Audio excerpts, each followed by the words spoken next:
একজন স্টুডেন্ট যখন প্রথমবার পরীক্ষা দিতে যায় তার মধ্যে অনেক ভয়ভীতি থাকে, অনেক দুর্বলতা থাকে। কিন্তু দ্বিতীয়বার একজন ছাত্র যখন পরীক্ষা দিতে যায় অথবা প্রথমবার রেজাল্ট খারাপ পড়ে যখন দ্বিতীয়বার সে পরীক্ষা দিতে যায় তার পুরোপুরি 100% কনফিডেন্স থাকে। হয়তোবা যদি এতে প্রথমবারে কোনো দুর্বলতা, কোনো কারণে, অজ্ঞাত কোনো কারণে যদিও বা প্রথমবার রেজাল্ট খারাপ করে, কিন্তু দ্বিতীয়বার সেই ছাত্র তার নিজের মধ্যে 100% কনফিডেন্স এসে যায়, সে নিশ্চিত পাস করবে। এমনকি অনেক সময় দেখা গেছে একজন ভালো ছাত্র একটা পরীক্ষায় যে কোনো কারণে, যে কোনো ছোটো একটা কারণে একজন ভালো স্টুডেন্ট পর্যন্ত রেজাল্ট খারাপ করে। ঠিক আমি বলতে চাচ্ছি রাজনীতির মাঠের কথা। বিগত 17 বছর তারেক রহমান দেশে ছিলেন না। তার আগে যখন বেগম খালেদা জিয়া ক্ষমতায় ছিলেন তখন হয়তো তারেক রহমানের বয়স ছিল কম, মনের মধ্যে ছিল অপরিপক্কতা, বয়সের মধ্যে ছিল অপরিপক্কতা।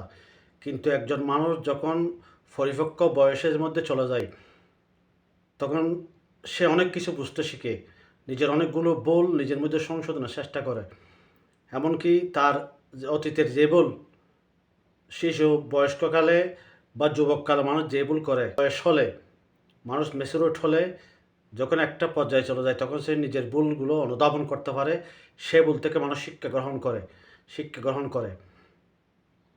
ঠিক বিগত 17 বছর ধরে তারেক রহমান যে অতীতে ভুল করেছেন, আশা করি তিনি বিগত 17 বছরে সেই ভুলটুকু সংশোধনের মাধ্যমে বর্তমানে একজন পরিপক্ক স্টুডেন্টের মতন আগামীতে যে রেজাল্ট 2026 সালের জাতীয় নির্বাচন, সেই নির্বাচনে অবশ্যই তিনি উত্তীর্ণ হবেন যদি আমরা চাই।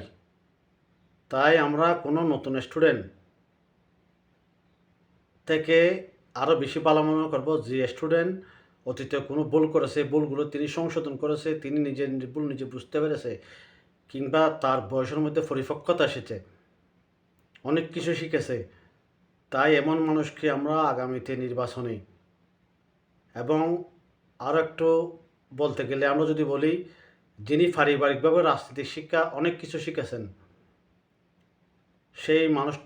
সেই যোগ্য মানুষটাকে আমরা আগামী নির্বাচনে অবশ্যই আমাদের ভোটাধিকার প্রয়োগের মাধ্যমে সারা বাংলাদেশে যে ভোটার আছে আমরা সেই জিনিসটা বিবেচনা করে বিএনপি জাতীয়তাবাদী দল ধানের শীষ প্রতীক তারেক রহমানকে আমরা অবশ্যই জয়যুক্ত করার চেষ্টা করব। এটাই আমাদের প্রতিশ্রুতি হতে হবে।